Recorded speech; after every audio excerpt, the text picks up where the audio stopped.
everybody. Cricket presents The Warm-Up. Welcome in. I'm Neil Beasley. We're with the professor, Matt Diggs, to talk about Texas high school football, DFW area. Diggsy, we're deep into it now. In fact, really deep into district play. What were your thoughts from last week?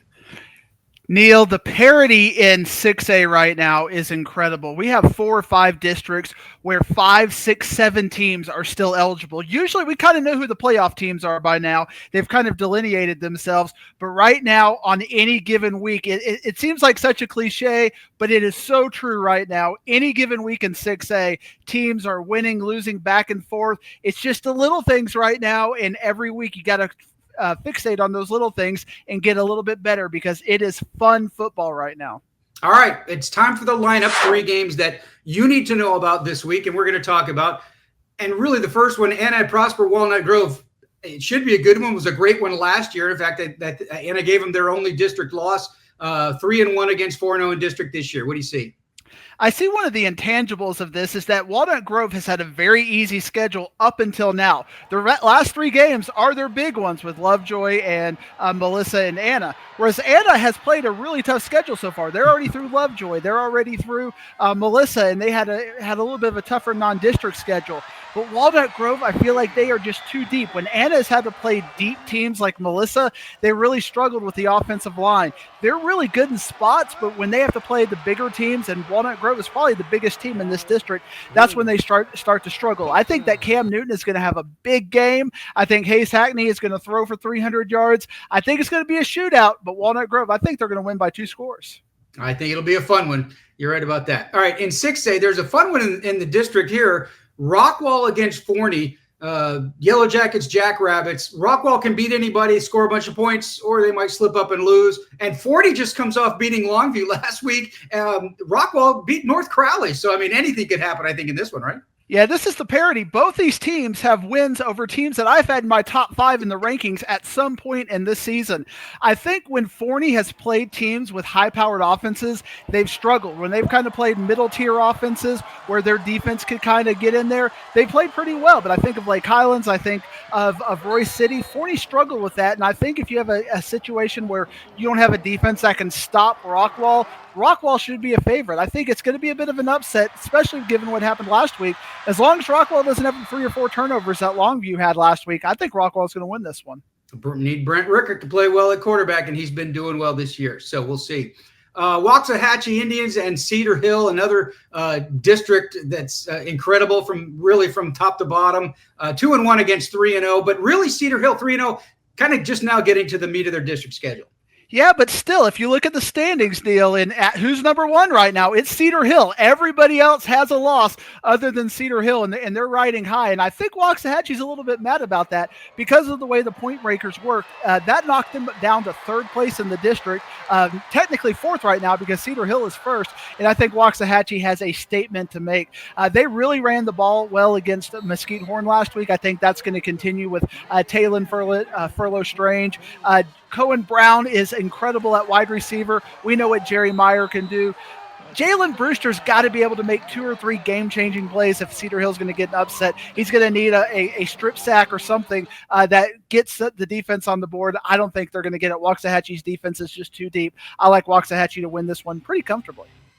All right, time to take a quick timeout for us, but we like to head each week. Our Work for Sold gets with one of the DFW area head coaches to get the inside information. This week, we go with Anna head coach Seth Parr. The warm-up is presented by Cricket. Smile, you're on Cricket. Cricket has jaw-dropping new unlimited plans. Whoa! Your favorite burger whenever you want it. Whataburger is open 24/7, just like you like it. Parker University. Check out our bachelor's degree in strength and human performance today.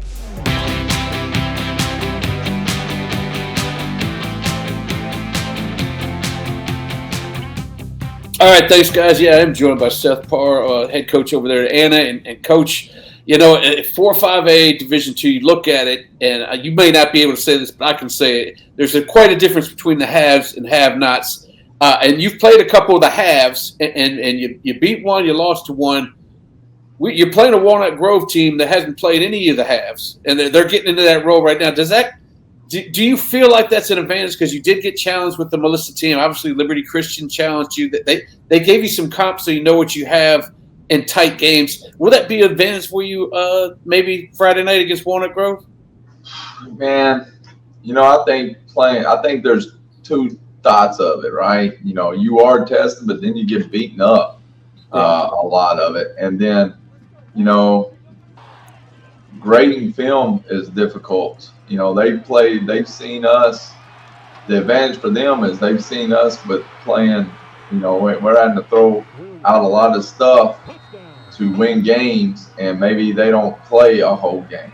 That's a good point. So we haven't seen a lot of their stuff in the past, this first 6 weeks, because they have been ahead quite a bit and they've scored a lot of points and they stopped a lot of people. So it's kind of hard. It's difficult to prepare when you haven't seen a lot of stuff. And that's kind of way we were with same way with Melissa, is that they only played like 3 games, right?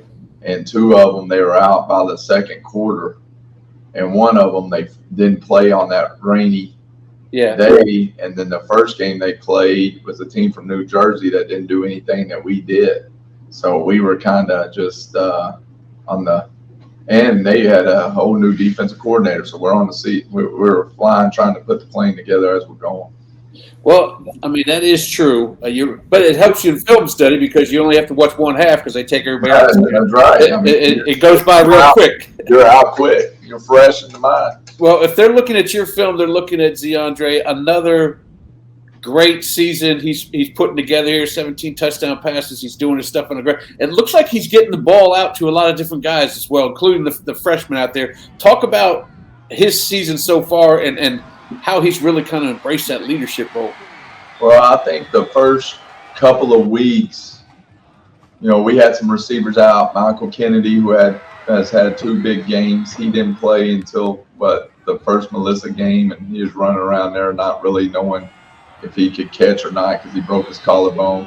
And then we got the new kid, Keyshawn, became eligible that Melissa week. And then we have, and then we really didn't know what Mond was. Cormond Houston, he's a freshman, didn't know what we were going to get. So I think at the beginning of the years, I was, trying to find out where he could go with the ball and have confidence with who he was throwing to. And I think now he's starting to figure that out, who are the players, and that's helped us quite a bit. And he's picked it up, and he's spreading the ball out last 2 weeks to a lot of different people. So it's not just going to one person. And defensively, it looks like Jaden Parker's kind of leading the way there as far as making hits. What do you think you guys got to do defensively against the Walnut Grove team that likes to put a half 100 on damn near everybody? They do a great job. It was hard to stop them last year. I think they throw a lot of motions and shifts, or they motion quite a bit, and they get the back out, and they do a lot of eye candy stuff. So you got to stay eye disciplined against them, and you got to be willing to go fast. So they're going to go fast and tempo you, and then he throws it with great timing. And I think the coach does a great job on offense that gets the ball out of the hands real quick, and then they use Cam Newton so well. And so, it's going to be, we're going to have to be eye discipline. We're going to have to, be able to tackle in space, and then, win the defensive line, win the line of scrimmage, hopefully, get some pressure on it. All right, Coach, good luck this Friday. It's our game of the week. We'll definitely be down there, and good luck the rest of the way. Thank you very much. The warm-up is presented by Cricket. Smile, you're on Cricket. Cricket has jaw-dropping new unlimited plans. The #1 selling compact tractor in Texas. For details, visit gokubota.com. Kubota, because you can. Discover what happens when rugged capability meets true performance. Kia, movement that inspires. All right, Coach Ward, thank you very much. It's time now for the agenda. 3 more games we want to bring you up to speed with. O.D. Wyatt, the Chaparrals, undefeated in district play. Arlington Heights, 4-1. This really, I guess, kind of should be a good district fight. It really is, and I think the difference in what gave Arlington Heights their loss last week was Joshua Greek, the really talented quarterback out of Saginaw, was able to carve them up. I don't think O.D. Wyatt has that quarterback. I think Arlington Heights is mad. This was a team that didn't give up a point for 4 weeks and then gave up 50 to Saginaw. I think this week their coach is going to be pushing them. I think they're going to have a point to prove. Right now, it's kind of considered an upset since O.D. Wyatt already beat Saginaw. Saginaw beat Arlington Heights. I think Arlington Heights is going to answer the bell. The James trio is going to step up. Carson James is going to have a big game, 200 yards rushing. Give me Arlington Heights to upset the apple cart and to create a 3-way tie at the top of that district. All right, another good middle of the district fight. Colleyville Heritage, Arlington Seguin, both with 2 losses. Timberview also with 2 losses. One of those is not going to make the playoffs. So this week it's Heritage against Seguin. What do you see? Every game is a must-win right now since Summit and Argyle are also playing for basically the district championship, both undefeated right now. I really like the evolution of the running game of Jared Wiley, what he brings, the extra speed to give a little bit of safety for Bodie Weaver, because we know they got the really good receivers in Lucas Sunwall and Connor Supankase. But, man, I really also like Seguin in many ways because it's hard to bet against Chevy Andrews. He is a game changer. He's somebody who will put the S across his chest and lead his team to victory. I'm talking about that S for Seguin. But I think just a little bit too much for Colleyville Heritage on the offensive side of the ball. I think Heritage will win this game by a couple of scores and cement their place in the playoff picture. And finally, in the agenda, the Oak Cliff Super Bowl. Kimball and Carter, both teams undefeated. Always fun. Always a knockdown dragout. Yeah, it is a Saturday game, a rare Saturday game. So if you've enjoyed your Thursday game, you've enjoyed your Friday game, none of your colleges are playing at 2 o'clock, get out and go support this game because it is a fantastic one. This really gets down to me for who played the tougher non-district schedule because Lincoln was just all over Kimball for the first half of that game. But then Kimball kind of was able to tap into that experience of having played tough games and was able to come back in the second half. And I like that intangible against Carter because I just think they're going to have too much offense. Carter has a really hard time if they get behind because they don't throw the ball well at all. Kimball can do a little bit on both sides with Charles McQueen and Deontay Washington. I think Kimball is going to win this one and kind of cement their first place in District 8 4A Division 1. Should be a good one. Should be good ones across the board. Professor, enjoy your week out at games. Everybody watching, enjoy your week out at games, and we'll see you right back here next week as Cricket presents the warm-up. We leave you with Professor Diggs' DFW Area Rankings. Have a great week, everybody.